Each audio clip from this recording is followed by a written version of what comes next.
Thanks everyone for joining us today for our business town hall. We have a special guest, Mayor Curtatone, to join us to speak about an update on the latest with COVID data trends here in Somerville and the region. I'm just going to move through the slides here and then hand it over to the mayor. Today we'll be using Zoom. We have a short presentation. We'll follow it up with a Q&A. For Q&A, please submit your questions in the chat box. You can also raise your hand and we can unmute you to ask your question directly. This meeting is being recorded, and so this will be available on the city website following the meeting. Without further ado, I'll hand it over to Mayor Curtatone. Thanks, Nick, and good afternoon, everyone. I appreciate once again all of you for joining us. Certainly appreciate all that you've done along with the city the past 16, 18 months to combat COVID. It's unbelievable it's been that long. It has not been quick. It has been grueling. It has been awful, and the toll to our lives, our economy, our mental and social health has been immeasurable. And we've lost a lot of lives along the way, 88 in Somerville. That being said, and we're in a lot better place today than we were a year ago.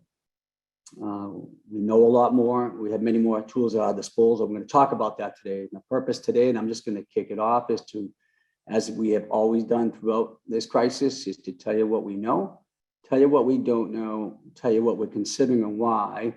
Also, take this opportunity to answer any direct questions you have, dispel any rumors, clarify any myths, and let you know what we're thinking. Again, we're in a much different place today, and I know, like me, you are all sick of and done with COVID. And as I've said over and over again, it is not done with us.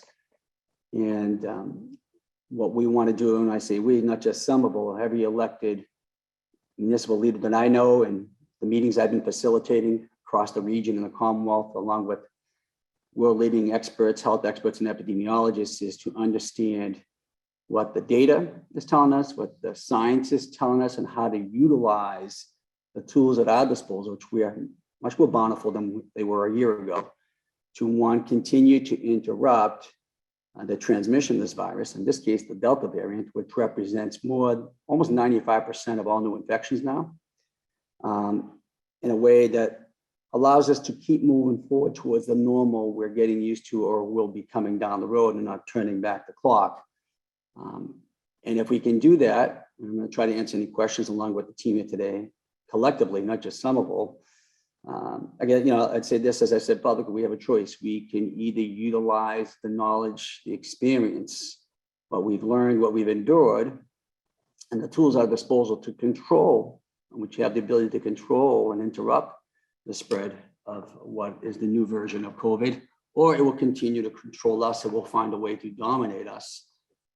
So that's the purpose of this conversation, to share what we know, what we're thinking, and not turn back the clock, and not forsake the lives we've lost and all that we've endured as we move forward. We're in a much better place today. So I welcome you. Thank you for being here. I'm going to hand off. We're going to provide a lot of data, talk about the recommendations we made, what is mandated, what is not, answer any questions, and always engage your thoughts and ideas, because as we have ideas moving forward, how we implement and how we can do it successfully, you'll provide the best context and perspective on what is realistic and not, and what the challenges are. So I'm going to step back, take it over at the Q&A, and hand it off to, I believe, Kristen Sturgis, who's the Incident Command System Team Director. Thank you.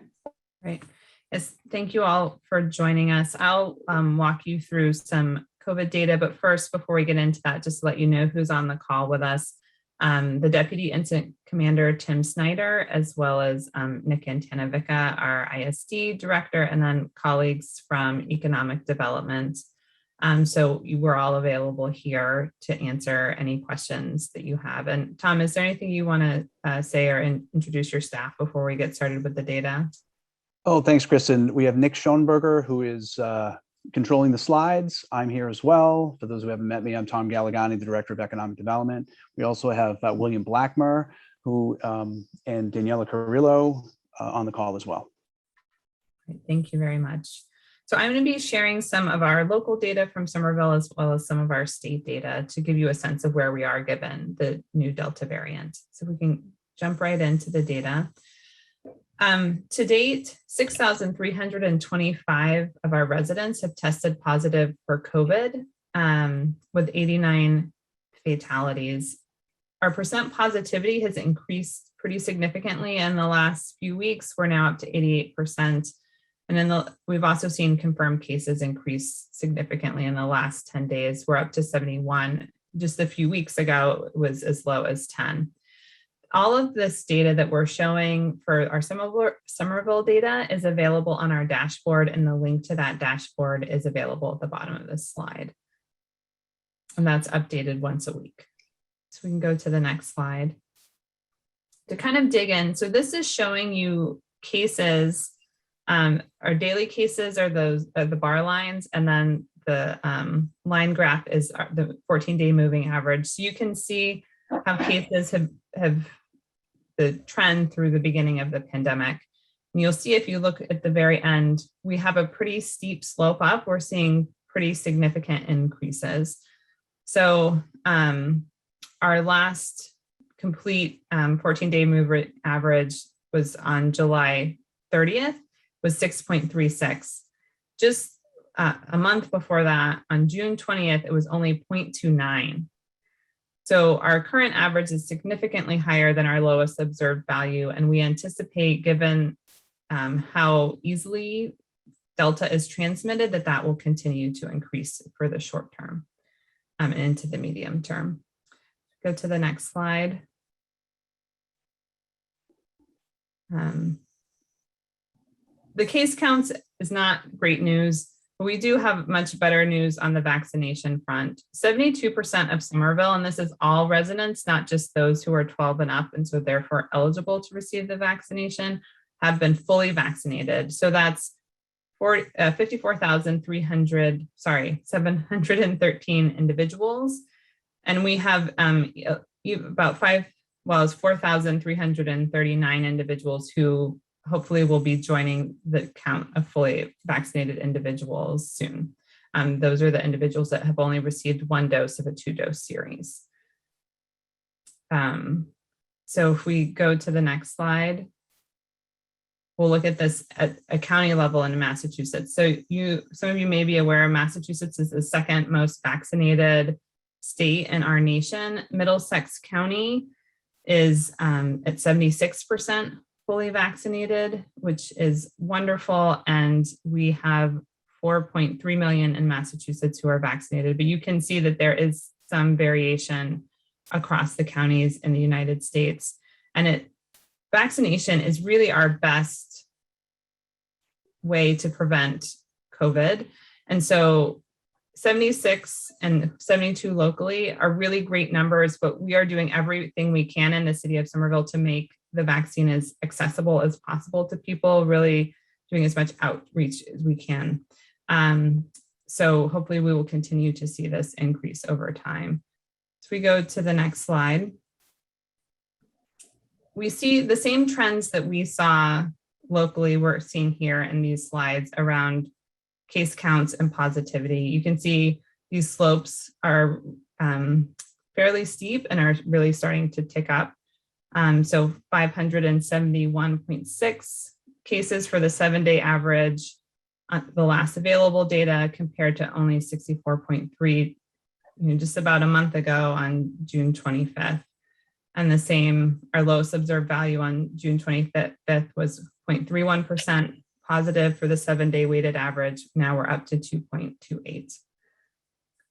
So these are concerning, and we really need to be watching these data about our cases. But if we go to the next slide, we see the benefit of having so many people be vaccinated, because while our cases are going up in a pretty good clip, we're seeing that the hospitalizations and the deaths have much lower increases. So you can see just from the slope of the line, and the differences between the lowest observed and the current are much lower when it comes to hospitalizations and deaths. So for hospitalizations, a 7-day average, we're currently at 184.3, and the lowest observed was on July 9th, was 84.4. And for deaths, even one even a partial is too many for something that could be prevented. We're seeing 3.3 now compared to 1.3 is the lowest observed on July 12th. So again, vaccines are really our best mechanism. Even though you may be hearing that they're not as effective against Delta, they are incredibly effective in preventing people from having such a serious case they need to go to the hospital or die. And so please, if you're not vaccinated, we encourage you to do so and encourage your friends, family, colleagues, staff to do so as well. So we can go to the next slide. As you have likely heard, that we are now strongly recommending, following the CDC guidance, that all individuals mask indoors regardless of vaccination status.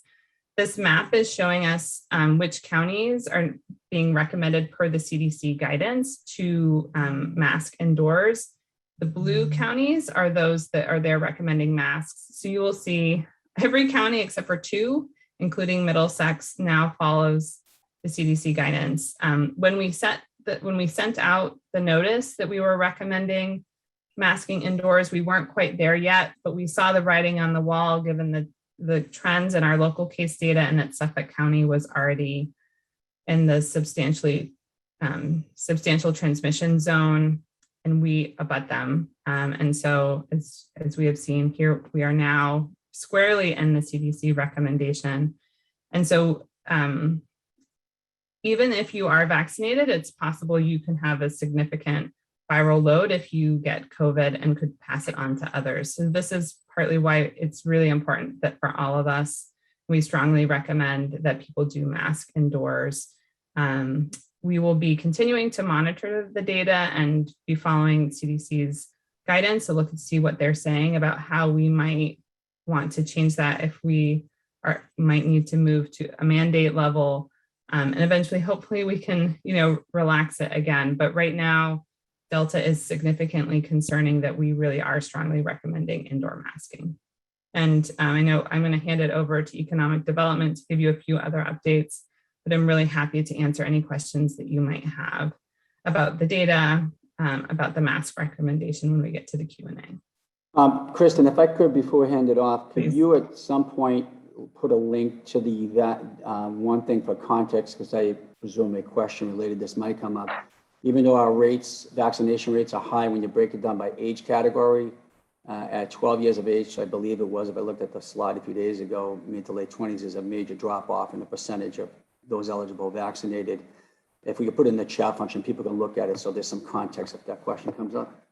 Okay, yeah, I should at least be able to put the counts for the different categories. So I think is what the mayor is referring to, our younger population, so 12 to 19 were not eligible to receive the vaccine as soon as others were. And so there's some catch up. We're seeing a good increase in our younger population, I think 12 to 15, but in our tween population, but in the teen population, we aren't seeing not as many people being vaccinated. There may be some complications related to the data with college students who are counted as living here being vaccinated outside, but it is something that is concerning and we need to be aware of. So I'll get that while economic development is presenting and put it in the chat. Great, thanks, Kristen. We just have a few slides. Next slide, please. For those who have not been aware, we are still considering applications for round 3 of our COVID Business Relief Fund. We've made a number of awards, almost 200 awards already. And if you haven't applied, or if you're interested in finding out more, simply go to our website at somervillema.gov/bizrelief.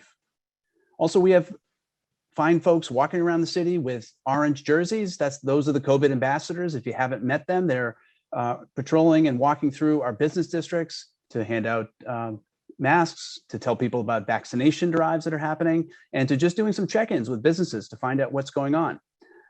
If you want to find out more, we have a link that Nick will put into the chat so that you can follow up and find out exactly what's happening with the COVID ambassadors.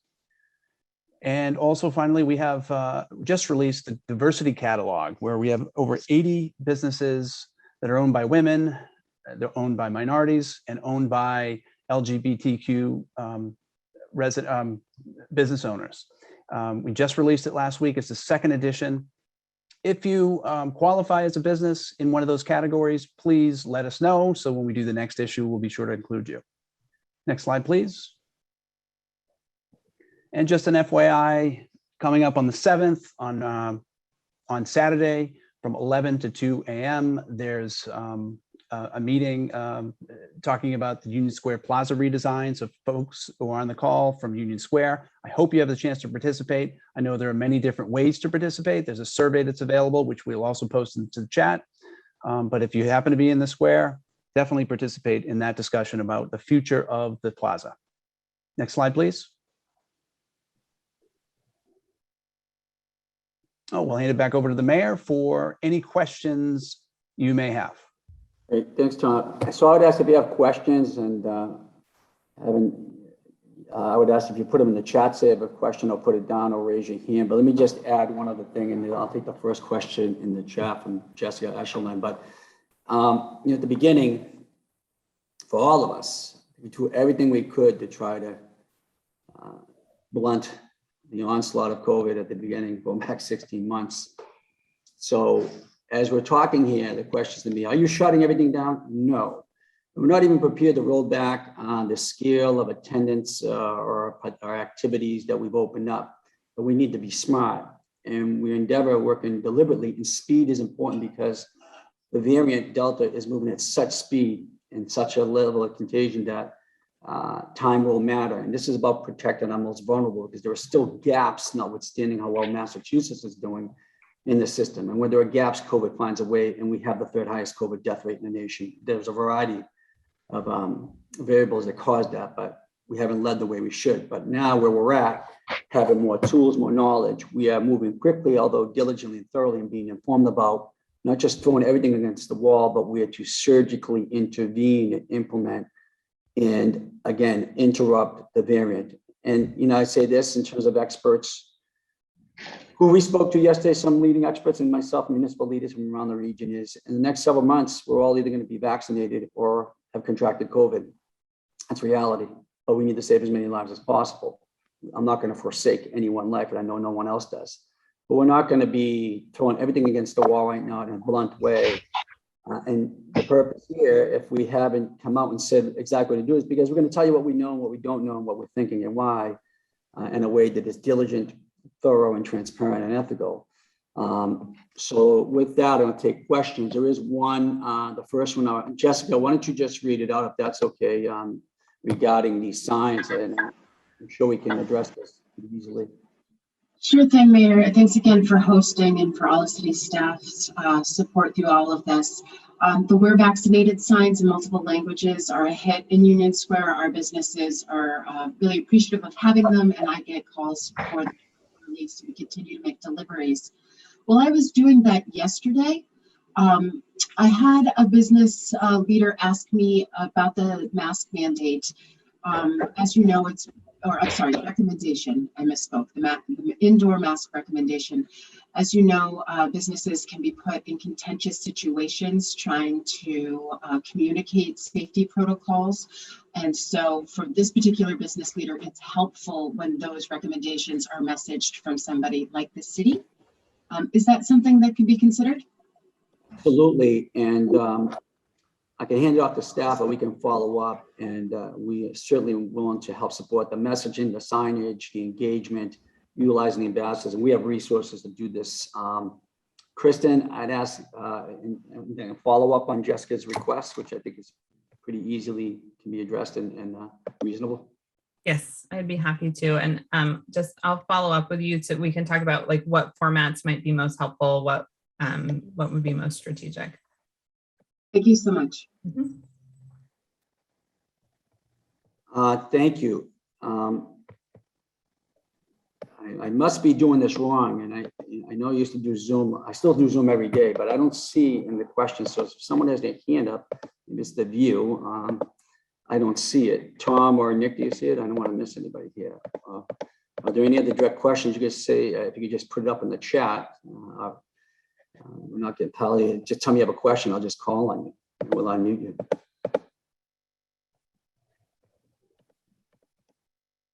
Mayor, there's a question. Andrea Shapiro has asked a question in the chat, and I'll just, Yeah. Andrea, do you want to ask it yourself verbally, or feel free to unmute? Just saw Andreas, yeah. Hi, I wanted to hear a little bit more about what the city is doing or planning to do to support the nonprofits in our community, and if there are resources that are available to our nonprofit small businesses. Thanks for the question, Andrea. And Tom, if you want to kick off, I will say we are also, we have brought on our ARPA Recovery Act money manager. We're excited at Austin Faison, used to be with the city in the town of Brookline and Winthrop, an incredible CEO. And we are looking at all issues like that in terms of how to leverage ARPA funds against other funds. But Tom, did you want to kick off, add to that in terms of what I said? No, that's great, Mayor. Again, we're in the process of figuring, everybody's heard and everybody's read, the communities are receiving money directly from the federal government, these ARPA funds, ARPA, American Recovery Funds. We are still in the process of determining how we're going to spend that money. And so that process is going to take the next weeks and months, perhaps, to really articulate a plan. But certainly we've had internal discussions about further assistance for small businesses. Andrea, I just want to point out that if you are a nonprofit that fits into the categories that we've outlined in round 3, you're certainly able to apply right now.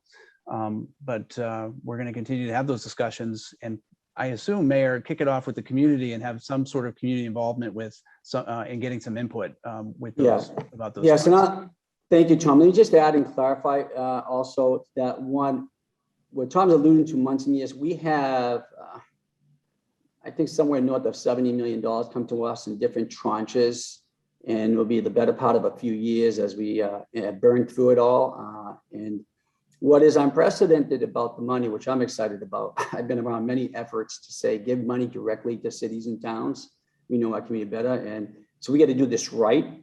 Kristen will explain that we brought in not only a management team to lead this, but outside consultants navigating sort of the criteria, what you can use it for or not is important. And we need to document success, but we are going to get money out the door now. There are things we know low hanging fruit.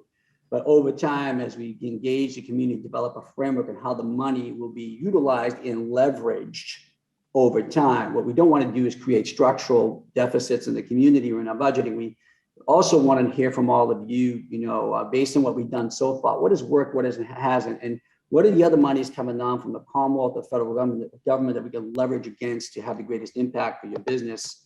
But we will move with urgency. The thing for us is to make sure we're documenting that, so we do it right and justify the federal government. But we're going to burn that money, and we're going to spend every dime on the community, the people who live here, the people that work here, the businesses who are critical to into our economy, and that includes the nonprofits. Kristen, do you want to mention anything about the outside consultants and what that approach is right now?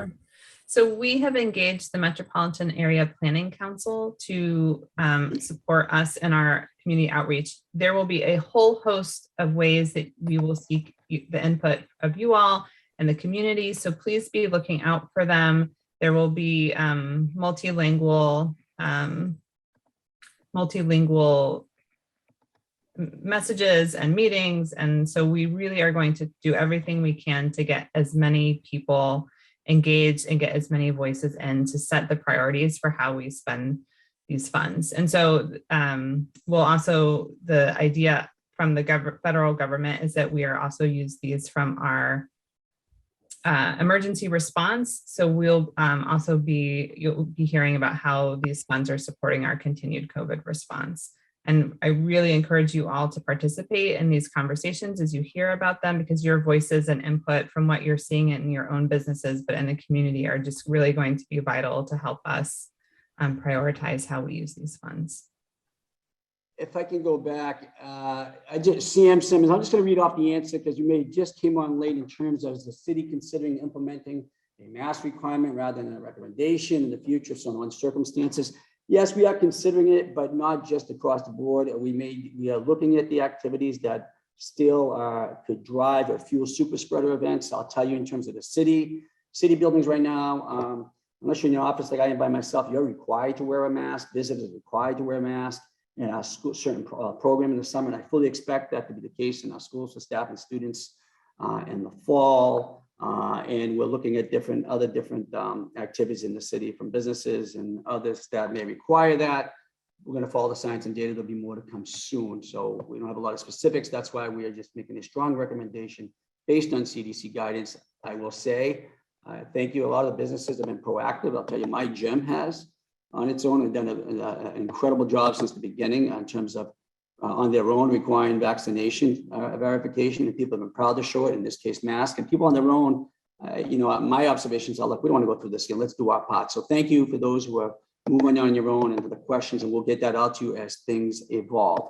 There is another question here from Debbie. My eyes on Musnikau. Is it possible to add the vaccination by age breakdown to the weekly dashboard? It would be extremely valuable to have that info on a weekly basis. Kristen, in response to Debbie's question. Yes, thank you for that suggestion. I'll bring it back to our person who does the dashboard and see that we can get that added on. Thanks, Kristen. From JJ Gronson, rapid testing is expensive, but can make a difference in entertainment and hospitality businesses. We agree. Can the city make rapid tests available to venues and restaurants? Thank you for the question. It's a really important point. So that is something we can follow up on and would be interesting to follow up on and to assist businesses with that type of input and guidance from all of you in terms of how we can help meet the CDC guidelines in terms of communication, collaboration, messaging, or find resources and supplies to get it done. We're all in to figure out and move on. Kristen, do you want to respond on that as well? Yeah, I don't have anything further to add, Mayor. Thank you. So we will follow up on that request. I'd like to hear from folks. I agree with JJ actually, but if anyone else, anything along those lines is really helpful to us. So and helps us move in a very informed and smart and strategic way to, again, interrupt the transmission. Yeah. So thank you for that recommendation, JJ. It's a great suggestion. Excellent. From Danielle Palmer, there are ongoing conversations with surrounding municipalities around mask recommendations, mandates. Concerns is that if Somerville takes a hard line, it will drive customers to surrounding cities that do not. Should we expect a coordinated regional effort in forthcoming changes? Great question, valid point, Danielle.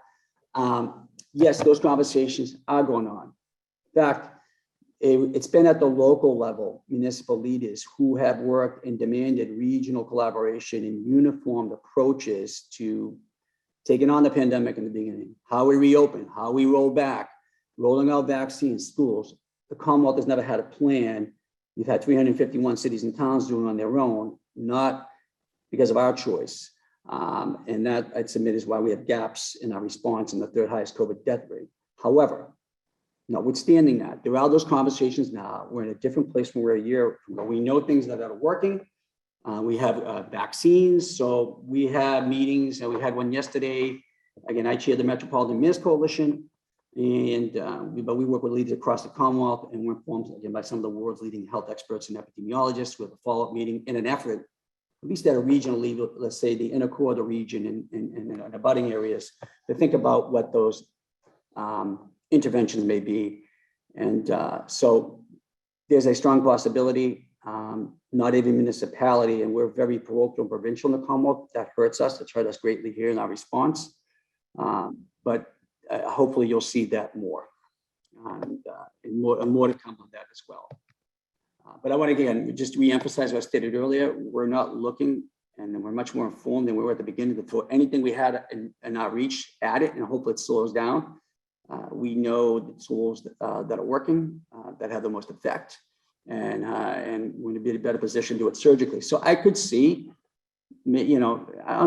some variations depending on municipalities that we are, also depending on their level of transmission, their level of vaccination success. Remember, we live in a city where we have many people. If you look at the people who are dying and getting sick the most, they live in the subsidized public housing. They live in environmental justice zones. They have projected poor health income. So, if a more affluent city, a few cities away, predominantly white, affluent, more privileged, it doesn't have the same measures we do. We can't judge our response there, because every city is going to be based upon where are we locally, because we have kids going back to school And the last thing we all want, any of us want, is to have someone, we can all still transmit the virus and the new variant, transmit that back to an intergenerational household, resulting in someone becoming seriously ill or dying.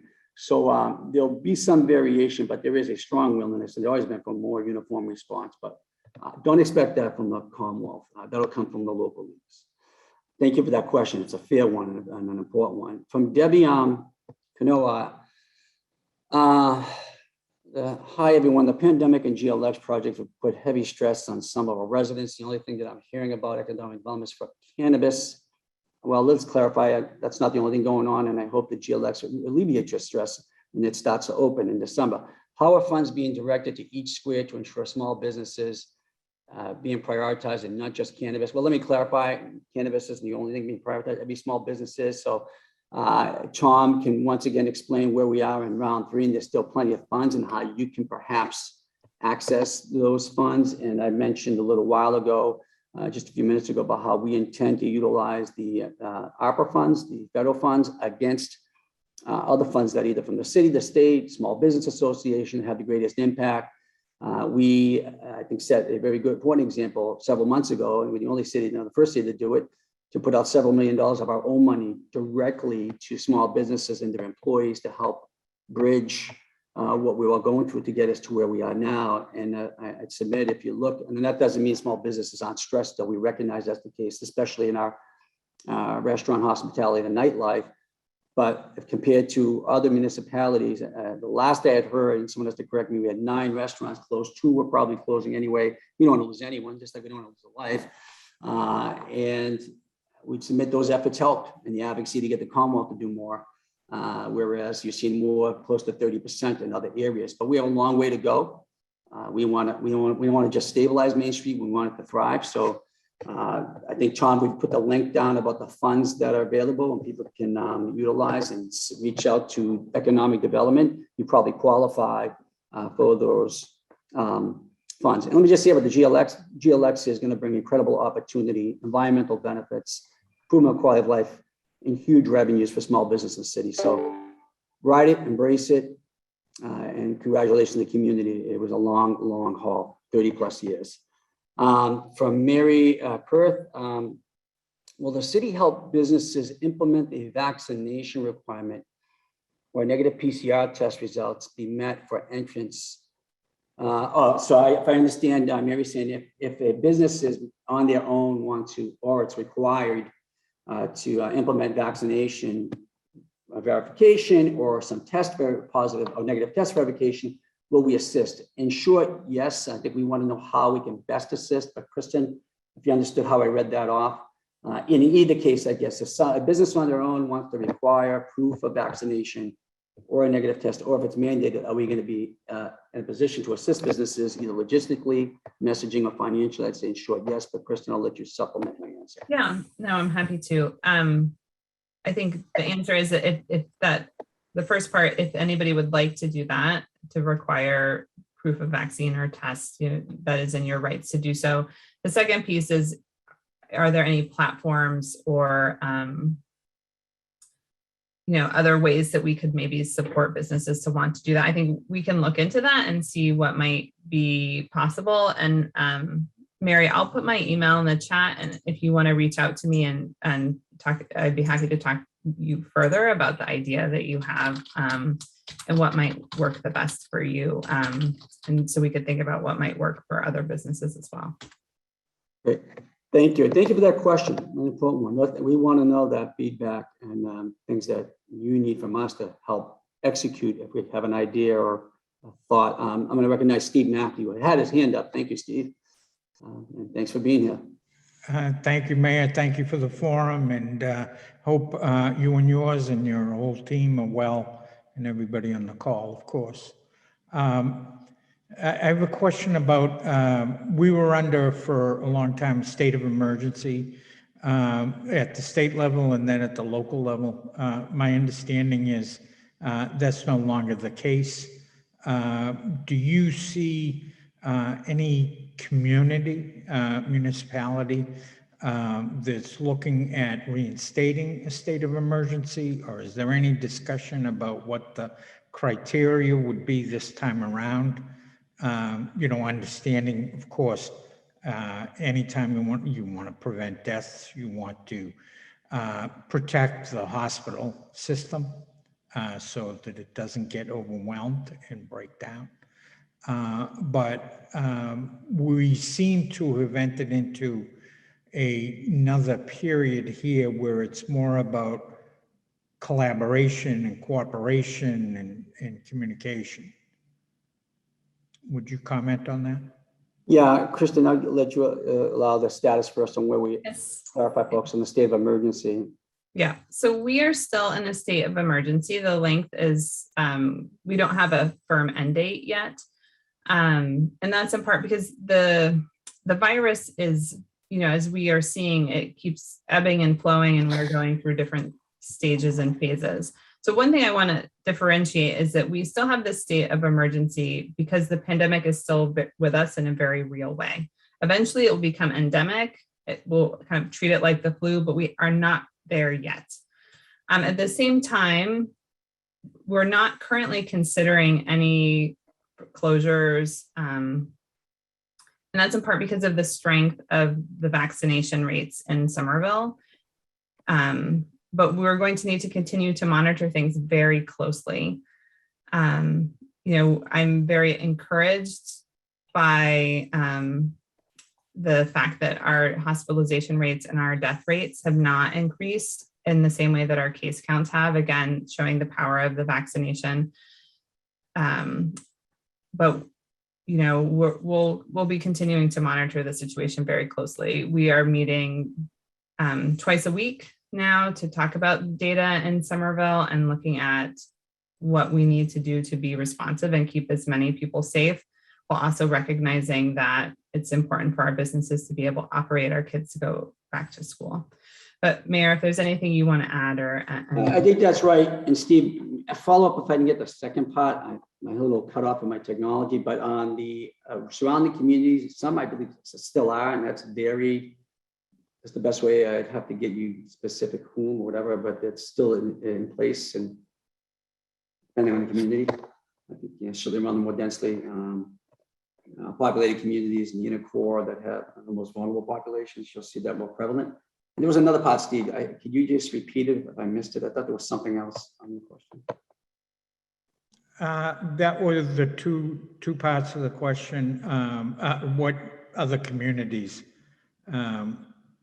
are still under a state of emergency? I'd have to get that to you. They're there, and I'll see if I can get that out to you. But all right, thank you. No problem. Thank you for the question. Adam Portney has a question. Thank you for the question, Adam. Will the city work with school and community to add rapid testing facilities at schools in order to avoid workers and students from having to leave work or school for longer periods due to symptoms that may not result in a positive COVID test? It can take, I think, days to get back to work or school based on a cough. True. Thanks for the question, Adam. First, let me say, we are, as we know, again, I said, we're in a much better place than we were before. We know a lot more. We've also made a major investment in our schools, which I'd submit we should be making anyway, several $1 million to raise the air exchange and air quality and the standards in all our school buildings. And that puts us an advantage over other places. And we certainly had success in utilizing pool testing. I fully expect masking to be in place, and we are considering mandating vaccinations for city and school staff across the board. There's more to come on that. Our goal is to not have, our goal is to have every kid back in school, physically in school. So that we have those pieces in place. Chris, and I'll allow you to supplement in terms of what we're thinking about testing and how we're thinking about it now versus the pool testing we did before, how that I think factors. that's all great, Mayor. I just wanted to, what my real question was on a case by case basis. So if someone goes into work and has a cough, then that work may send them home or say, look like you may have COVID symptoms, you need to leave. And because there's so few testing sites compared to what they were last year, it could take a day or two to get that negative result to come back to work. Same thing for schools. Now, there's pool testing, which is great, and that should continue. But to look at it on a macro level, if a student comes into school and sneezes or coughs and they have a teacher that says, all right, go down to the nurse, and they have to go home, then it could also take a couple days for that student to go back to work, to school, and thus stop those parents from going to work for a couple days. So if we were to implement a rapid testing program at schools and around the city, people would be able to get those results within the day versus trying to make an appointment at their doctors. Does that make sense? Yeah, fair question. And I was going to ask Kristen to respond on where we're thinking about we're evolving in terms of the testing approach to your Yeah. question. And so I think the piece for businesses is similar to JJ's question about businesses. And I think that's something that is a good suggestion and we can explore. I can explain what we're doing in the schools. Symptomatic rapid tests are available in the schools. That's the approach we are taking this summer, and it will be present in the fall. We are currently deciding on what the assurance testing or asymptomatic testing program will be for the schools, but there will be that as well. And so exactly, asymptomatic is really valuable because some people don't have symptoms when they have COVID, or we want to catch it early through PCR. But when people are presenting in the schools with symptoms, they go to the nurse, they get the rapid Binax test. And then we do confirm that with PCR, but we do use those rapid Binax to get an immediate response. So students know that as well. We have also worked with the Department for Elementary and Secondary Education to get some Binax tests available for at-home use for the school population, so that we'll have some of those as well. Thank you, Adam, for the question, because it's not stressed enough, and we know this. If you Mhm. can't go to work, and that hurts our economy, because you have to be at home. And the more we know what is in an accurate way, real time, we can avoid that. Just much like, people who need access to daycare, which is something we're focused on right now, and the system does. So it's all interconnected. We appreciate that question, but we are focused on it. Our goal is to make sure we keep our teachers and staff and school populations safely in schools. Same time to monitor that, give people assurances we're doing that in a way that does not interrupt kids' learning. We have a lot of catch up to do there, but also people's economy and quality of life at home. Thank you for that.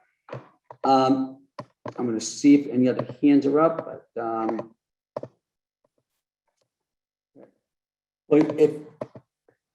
if there aren't any other questions, what I'd say is feel free to email us, and I'm going to hand this back for a closeout here. But I do want to thank you all.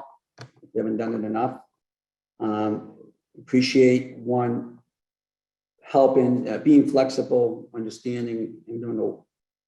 So the worst of times, those most uncertain times, we have more certainty today. There's still about no. If we look at pandemic of the early 1900s, there's 2 years of wave of this roller coaster, and having an uptick in the fall is not a shocker. We were forewarned. There will be an uptick. We have more knowledge, information, experience in place, more tools, and we're not going to just throw everything against the wall. We're going to be surgical. We're going to engage you. So don't listen to rumors. What I've said publicly, what I'm telling you now, is where we're at right now. There'll be no surprises. I'll tell you what we know, what we don't know, and what we're thinking. But we want to keep businesses open, activities going, schools in a safe, smart way, protect our most vulnerable. And if you individually haven't gotten vaccinated and still have questions, please ask the questions. The vaccines are safe. We respect everybody's position, but that's the best way we can serve each other. And let us know how we can help. Resources to your businesses for staff to get vaccinated, testing, any ideas you have, throw them our way. We got resources to do it. We'll work with you. We appreciate everything you've done so far. We're going to get there. We're going to get there. And I thank you very much, all of you, Main Streets organizations, our chamber, everybody involved. And we have the wind at our sails again on the economic level. And we've started the healing overall in our community. I am confident about that. So that I'm going to step back. Feel free to send us emails if you want to follow up. Again, on the still money available for small businesses for relief, please access that. Or any other questions you may have. And we're going to follow up on the ideas here today, which are reasonable and good ones. And we thank you for that. So Kristen, I'll back to Nick Schoenberger to close out. Appreciate everyone joining us today. We'll be following up.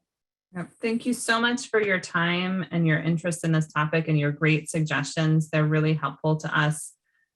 Nick put in the chat the economic development email. My email is now in the chat if you would like to speak to me as a COVID incident commander. And I hope you are all and your staff all stay well. Thanks, folks. Have a great day. Stay safe.